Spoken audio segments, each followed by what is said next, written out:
Hey everybody, this is Chloe. I'm the Family Programs Coordinator at the Wyckoff House Museum, and today we are embarking on a very ambitious and fascinating project for our January Family Day.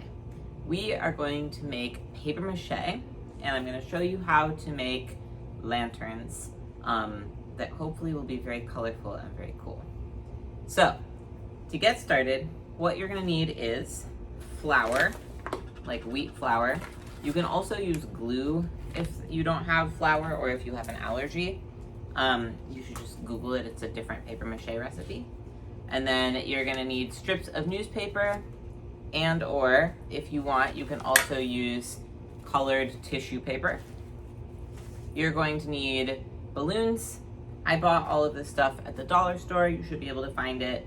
And then you're going to need water and a bowl and a whisk or a spoon to make your papier-mâché paste, a measuring cup to measure, and then later on in this project you're also going to need either wire or string or twine of any kind, and you will also need something to poke with. So if you're using wire, you can use the end of the wire.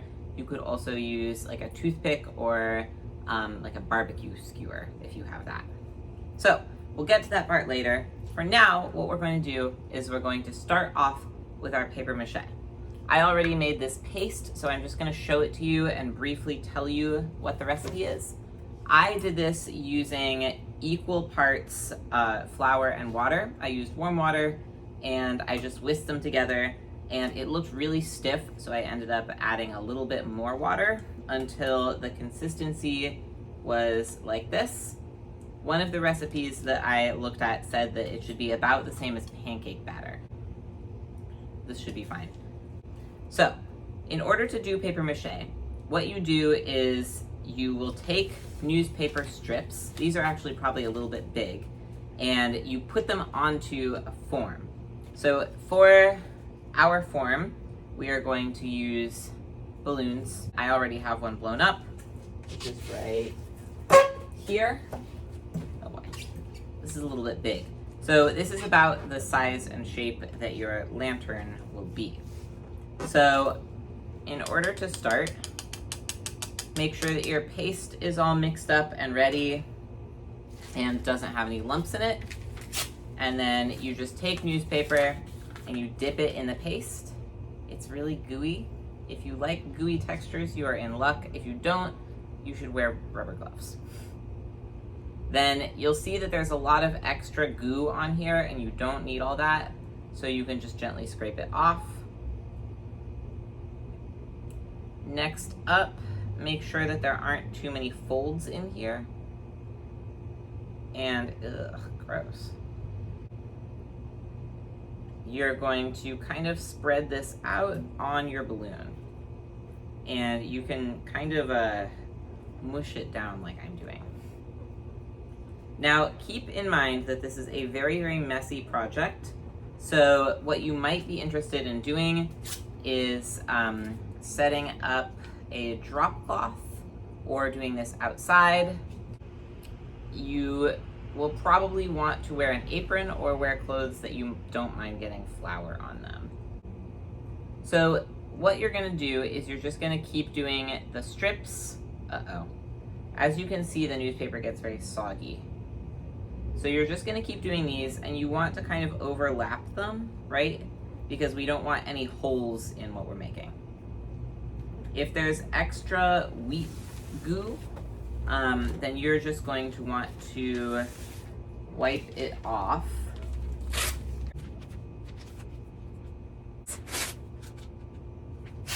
I would say that the sizes of newspaper piece that you want are pretty flexible, but in general, just think about it like you're overlapping these, and you don't want them to be so big that they make really big wrinkles in your final product.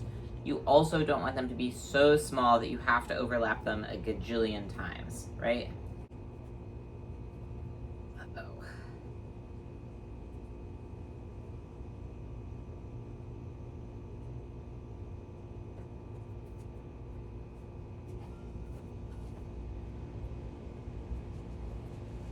Gross.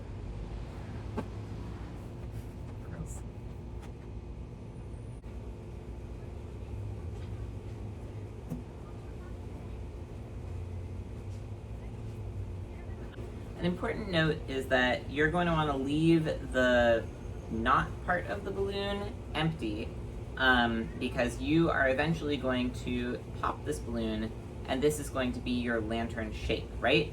So we don't want to go all the way up to the edge. We want to make a kind of bowl shape. So I'm going to stop about right here. I don't know if you can see that clearly, but I'm going to leave maybe a couple of inches down from the top of the balloon. Another word to the wise is to not leave the newspaper soaking in there for too long like I just did, because it does fall apart really fast. Gross.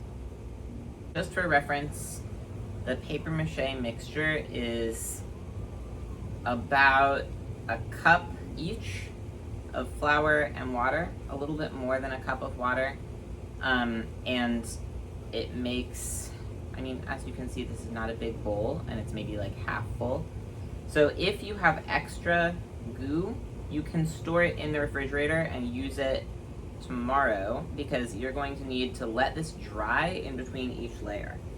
So you can store it and use it for multiple days, but you can also, if you run out, you can always make more.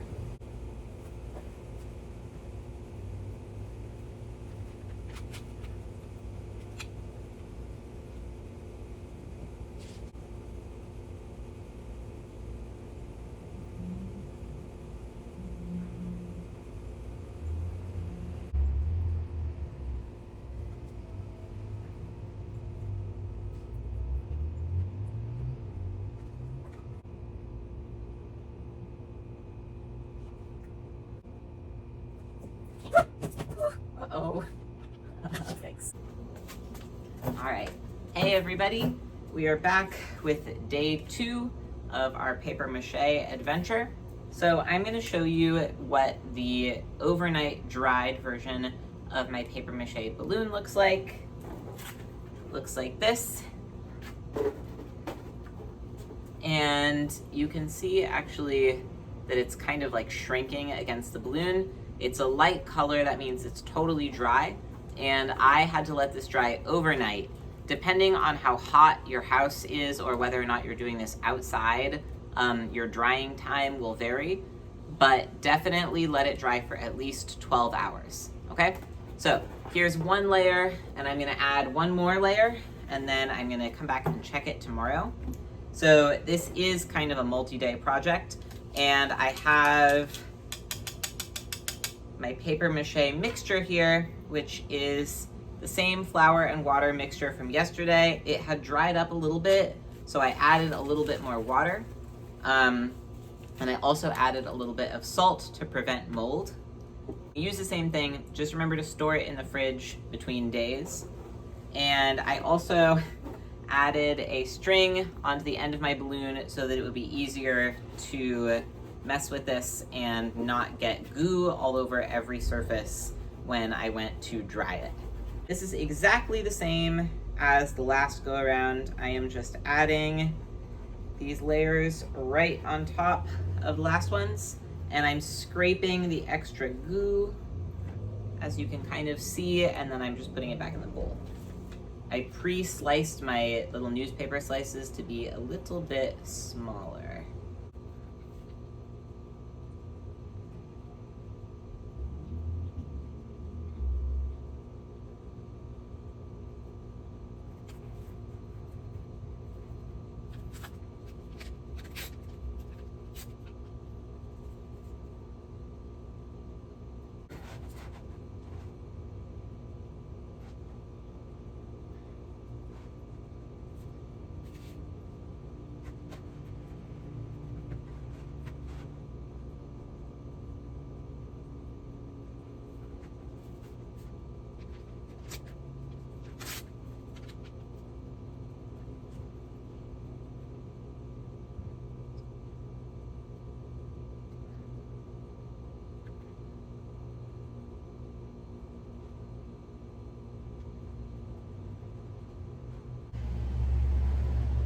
All right, you can kind of see the difference. So the darker color is the wet paper that I'm just putting on, and the lighter color is the dried paper. So yes, as it's time to roll this around, it will get messier and messier. Just kind of smoothing it down after every one. I want to make sure that there's not that many wrinkles, because what you can kind of see is that when there's a wrinkle in the surface, with each layer that you add on, it gets bigger and bigger because you can't unwrinkle it once it has dried. Okay, so I have finished the second go around on my papier-mâché balloon, and I have it here. I highly recommend that you do this string thing that I just did because it's making my life much easier. So I just want to let you know how you can dry this. I'm gonna hang it up to dry. I'm gonna hang it from the ceiling. You can have this dry however you want, but one thing that you can do if you are gentle and you use adult supervision is you can use a hair dryer. As long as it's on a low setting and you don't get it too close to this, you can hold the hair dryer and whoosh, blow it. Or if you have a fan, you can also put it in front of a fan, but you want to let it dry overnight. You can kind of see right here that the darker color is the second layer and this lighter color here is the first layer. So it's okay if they don't overlap completely. I am going to hang this up and then I'm going to try to do layer number 3 tomorrow. It could be that 2 layers is all that we need. So I'm just going to experiment with it, but just make sure that you clean up after yourself and keep saving your smock or your tablecloth if you're using that until you're completely done with the project. As you can tell, this is getting really dirty, and I'm gonna save my papier-mâché paste by just covering it up and putting it back in the fridge until tomorrow. This is Chloe again. We're back, day 3 of our papier-mâché situation. I popped the balloon, and here is my papier-mâché form without the balloon inside it. So you just pop it and then gently take it out. If you want, you can gently trim around the edges right here. I'm gonna do one more layer, and to add some color to mine, I'm gonna have my final layer be with the colored tissue paper. So I have some more papier-mâché. I decided to make another papier-mâché mixture with glue. It's just 1 part glue and 1 part water, just plain old Elmer's glue. And I'm just using that one for the last layer only because the flour dust in the papier-mâché mixture will make the color a little bit muddier. So I'm gonna try it out with the glue papier-mâché mixture for my tissue paper just so that it can be a little bit more clear. I have my tissue paper right here. I'm just going to select some pieces and rip them up small and just go the same exact way I did with the newspaper, and that will be my final layer. So I got a brush for this one. You don't need to do this, you can dip it the same way. I'm just doing this because I want to be a little bit more precise. And I'm gonna brush the area that I want to put this on, and then put it down, and then brush it on, right? And let me show you what that looks like. Like this. And because the tissue paper is a lot thinner, it goes faster because you have to smoosh it down a little bit less. So you can do the whole thing just with tissue paper.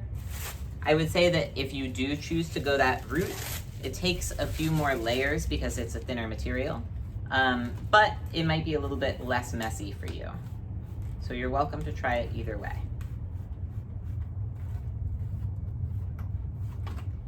And I actually would recommend leaving the balloon inside until it's completely done. The only reason why mine is off of its balloon mold right now is that I burst the balloon on accident.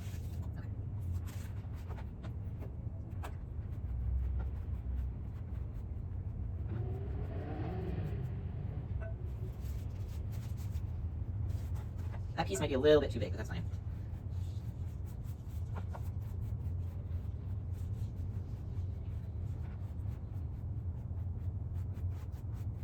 If you end up using colors that are super opposite, they will kind of get a little bit muddy looking. And the reason why is that when you mix opposite colors together, they turn into kind of a mush color. But when you mix complementary colors, which are colors that are close to each other on the color wheel together, then you will get something that is like in between the two. So for this design, I'm going to use purple and blue. And purple and blue are very similar to each other. So I should end up with a kind of final color that is like bluish purple, right?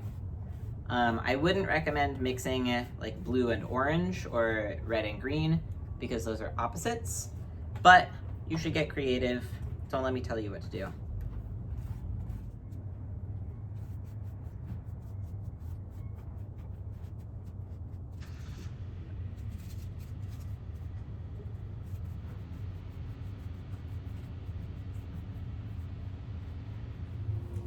Okay, so fast forward, I have this all covered up in tissue paper right now. What I'm going to do now is I'm gonna trim the edges of it with my scissors. You don't have to do this. I just decided to because I want it to be a little bit more even. And I would recommend, again, doing this after it's dry. So really what you should do is let the last layer go on there, and then once that dries overnight, that's when you can do this trimming part. But that being said, my balloon popped early, and so I don't really have a choice. So I'm just gonna finish it up now. And it's really okay, because if you look inside, you can see that it's pretty thick. So yes, it's a little bit smushy right now, but it's going to dry up overnight just fine, and there's already enough layers in there. So the last step is you can use either scissors or wire for this, but you're gonna make a little handle for your lantern so that it can hang. So what I'm gonna do is I'm just going to kind of look and see. I think I want one hole here, and then the other hole on the opposite side right here. And again, if you are a youngster, please be careful with this. Instead of using scissors, you might want to just use the end of your wire, or you can get a grown-up to do this part for you. So next, I am going to take a length of wire. I think I want my handle to be about this big. It's kind of hard to see. And I'm going to add a little bit of extra on the end because I want to be able to wrap it around, right? So I'm just going to carefully cut this. And I'm going to stick it in one side, like that.